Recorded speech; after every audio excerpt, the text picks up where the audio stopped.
So guys welcome है आप सभी का मेरे यूट्यूब चैनल ग्रोइंग फैमिली में। और आज का मुद्दा बिल्कुल मैं डेफिनेटली इस वाले ब्लॉग में क्लियर करूंगी कि आखिर है क्या बात और मैं कहाँ जा रही हूँ। वैसे तो मैं बिहार आई हुई हूँ, लेकिन बिहार में मेरे इतने चक्कर लग रहे हैं ना, 1 महीना होने को आया हुआ, लेकिन मैं घर में रुकी ही नहीं हूँ। डॉक्टर से लेके रिश्तेदारों के घर पे जा के ऐसा रिक्वेस्ट करनी पड़ रही है कि प्लीज़ ये काम कर दीजिए। और वो है क्या काम, वो सब कुछ मैं आप लोगों को इस वाले ब्लॉग में शेयर करने वाली हूँ। और मेरे वीडियोस भी इसी वजह से रेगुलर नहीं आ पा रहे हैं। कम से कम 1 महीना हो गया, मैं खुद ही ज़्यादा डिप्रेस हो रखी हूँ अपने सिचुएशन को लेके और वीडियोस को लेके, क्योंकि जो काम हम शुरू करते हैं ना, हमें खुद पता होता है कितनी मेहनत के साथ शुरू करते हैं। तो ये मैं निकल चुकी हूँ और मैं अपने बिहार गांव में एंट्री कर तो चुकी हूँ, लेकिन आप ये वाला व्यू देख के सोचेंगे ना किसी शहर का है ये व्यू, क्योंकि यहाँ पे ना पुलिस फोर्स के जो है क्वार्टर्स बन चुके हैं हमारे गांव के जस्ट बगल में ही। इसका नाम जलालपुर है, लेकिन यहाँ पे ऐसे बना रखा है ना, लगता ही नहीं है कि ये कोई गांव देहात है। लेकिन पीछे बैक साइड से ही हमारा गांव स्टार्ट हो जाता है। तो आगे ना एक कट आएगा, अभी मैं आप लोगों को दिखाती हूँ। इसको भी मैंने कैप्चर कर लिया ताकि मैं कभी फ्यूचर आऊँ तो भूलूँ ना, और ये नाम मुझे हमेशा याद रहे। और कभी भी मुझे प्रॉब्लम होगी तो मैं ये वाला व्लॉग ज़रूर देखूँगी ताकि मुझे आसानी हो जाने में। यहाँ से हमें यहाँ से टर्न करना है, और ये बोर्ड तो मैं एकदम लैंडमार्क की तरह मुझे याद रहेगा। मुजफ्फरपुर, रामपुर, जलालपुर और छपरा सारे टिक मार्क दे रखे हैं। तो यहाँ से मैं घुस चुकी हूँ अपने गाँव के लिए। और जो मेरा गांव का घर है ना, बहुत पुराना टाइप का घर है, वो भी मैं आप लोगों को दिखाऊंगी। मतलब कि मेरी मम्मी की जब शादी हुई थी उससे भी पुराना टाइप का वो घर है। एक्चुअली मेरे बड़े पापा ने बनाया हुआ था। और जिस दिन मैं दिल्ली से छपरा आई थी, जिस दिन की टिकट थी उसी दिन वो अब मतलब इस वर्ल्ड में नहीं है, इस दुनिया में नहीं है, जा चुके हैं। और ये भी बहुत मतलब बुरी सिचुएशन थी जब मैंने ट्रेन पकड़ा था अपने फैमिली के साथ। मतलब किस कंडीशन में हम लोग आए थे। अगर वो वाला व्लॉग आपने लोगों ने नहीं देखा तो प्लीज़ उसको ज़रूर से देखिएगा। आप लोगों को फिर सिचुएशन पता चलेगी कि इतनी मतलब कहते हैं ना कि जब परेशानियाँ आती है ना तो बैक टू बैक आने ही लगती है और कभी ख़त्म होने का नाम ही नहीं लेती, ऐसा फील होता है। लेकिन जब मैं ये व्लॉग शूट कर रही हूँ ना तो मुझे बहुत ही ज़्यादा अंदर से घबराहट होती है। सो लीजिए गाइज, ये पहुँच गई मैं अपने मम्मी के घर। और आप देख सकते हैं इतना पुराना है ना कि हर तरफ से दरारें आ चुकी है, क्योंकि मेरे मम्मी पापा यहाँ कभी रहते ही नहीं है, आते हैं 10-15 दिन के लिए। अब मैं यहाँ पे जा रही हूँ एक्चुअली जिस काम के लिए आए हैं उस काम के लिए। अभी दूसरा दिन हो चुका है, तो वहाँ मैं जा रही हूँ बड़े पापा के घर पे। ये उन्होंने भी अभी कच्चा ही घर बना रखा है, और ये वाला जो झोपड़ी है ना बहुत ही खूबसूरत बना रखा है जिसका भी है। और आगे गार्डनिंग की हुई है थोड़ी सी, इसमें बहुत अच्छे गुलाब के फूल आ गए हैं, लेकिन अभी नहीं आए हुए थे। और ये बैक साइड में हूँ, बड़े पापा के घर के बैक साइड में हूँ। अंदर जाऊंगी और फिर मैं बताती हूँ आप लोगों को कि आखिर क्या मुद्दा है।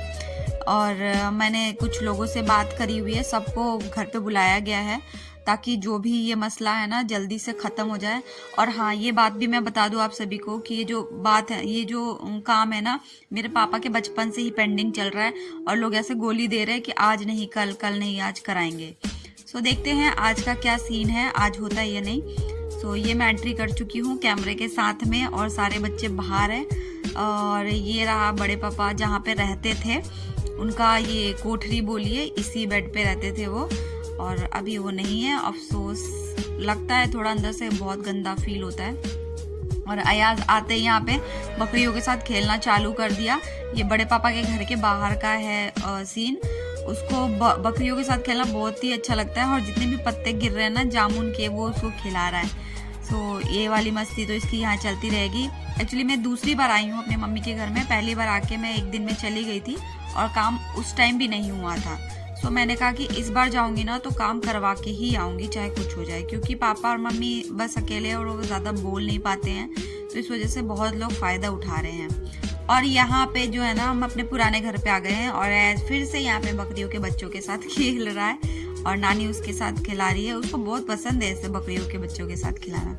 मैं वॉइस ओवर इसलिए कर रही हूँ ना ताकि बीच बीच में चीज़ें ब्रेक ना हो जाए और आप लोगों को क्लियर समझ में आ जाए कि आखिर ये व्लॉग शूट करने का मेन मकसद मुद्दा क्या है। तो सबसे पहले तो इसकी मस्ती को देख लिया जाए। इसको मैंने इसलिए कैप्चर कर लिया ना ताकि ये जब भी बड़ा होगा अयाज तो वो इस व्लॉग को देखेगा तो उसके लिए भी एक मेमोरी टाइप की बनी हुई रहेगी, तो उसको बहुत अच्छा फील होगा।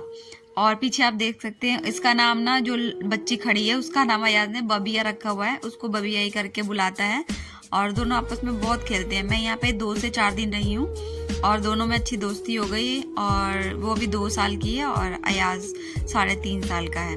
तो एक मेमोरेबल मोमेंट भी डालना चाहिए व्लॉग में, सो इस वजह से मैंने ये चीज़ कैप्चर कर लिया। उसके बाद मैं आप सभी के साथ ये कहना चाहती हूँ, अगर मेरे चैनल पे नए हैं तो प्लीज़ सब्सक्राइब ज़रूर कीजिएगा और मेरे व्लॉग्स शॉर्ट्स सब देखिएगा। और अगर आप लोग भी वीडियो क्रिएटर हैं तो आप लोग भी इस तरीके से क्रिएट कर सकते हैं। और इस वाले क्लिप को देखने के बाद बहुत लोगों को अपने बचपन की याद आ जाएगी। जो गांव में रह रहा होगा बचपन में, वो ये वाला खेल तो ज़रूर ही जानता होगा। तो पहली बात तो सुन लीजिए कि मैं बात क्या कर रही हूँ लोगों से और ये क्या बन रहा है यहाँ पे। रोटी बना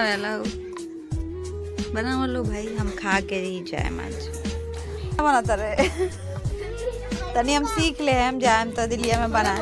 हाँ पूरी बनल बस, सब्जी बाकी में तो का खाएम ना, वही खाते दाल बनी।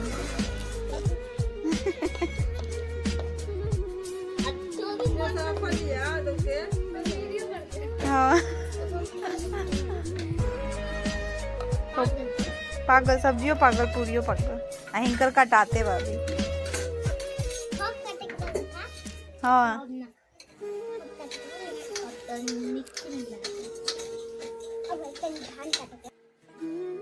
सो गाइस यहाँ पे मुझे खाना मिल गया है और किस किस ने गेम खेला ये वाला ज़रूर बताइएगा। और फिर मैं निकल चुकी यहाँ पे अपने खेतों को देखने के लिए। अभी फ़िलहाल तो यहाँ पे सरसों लगाया गया है, क्योंकि अभी हम यहाँ नहीं रहते हैं, मम्मी पापा एक्चुअली यहाँ नहीं रहते हैं, हम सब नोएडा में ही रहते हैं। तो इस वजह से ये जो खेत है ना, मतलब रिश्तेदारों को ही दिया गया है, तो उन लोगों ने ही ये खेती करी हुई है। बस मैं यहाँ देखने के लिए आई थी और यहाँ पे मैं देख रही थी कि सरसों कच्चा होता है तो कैसे दिखता है, ये देख सकते हैं आप लोग भी कुछ इस तरीके से है। और किस किस के गाँव में, किस किस के गाँव घरों में इस तरीके की खेती अभी हो रखी है, प्लीज़ कमेंट करके ज़रूर बताएं। और मेन मुद्दे पे आते हैं, ये है मेरे पापा और ये आ रखा है वकील, जो कि यहाँ खेत की नपाई चल रही है। जो ताड़ का पेड़ देख रहे हैं ना, वो वाला खेत हमारे हिस्से में आया हुआ है, तो वहाँ पे फोटोज और वीडियोस लेना कंपलसरी है एज अ वकील को। उसको कोर्ट में दिखाना है कि क्या करना है, पता नहीं। और यहाँ पे सारे मसले जो है ना वो हल हो रहे हैं फाइनली। मेरे इतने बोलने के बाद ये सब आए हुए हैं और सारी प्रॉपर्टी की बातें हो रही हैं और उसके बाद रजिस्ट्री के लिए 2 दिन के बाद का टाइम इन लोगों ने दिया हुआ है। अब देखते हैं फाइनली रजिस्ट्री कब होती है और कब मेरे घर वाले वापस आते हैं। तो बने रहिए व्लॉग में नेक्स्ट पार्ट के लिए।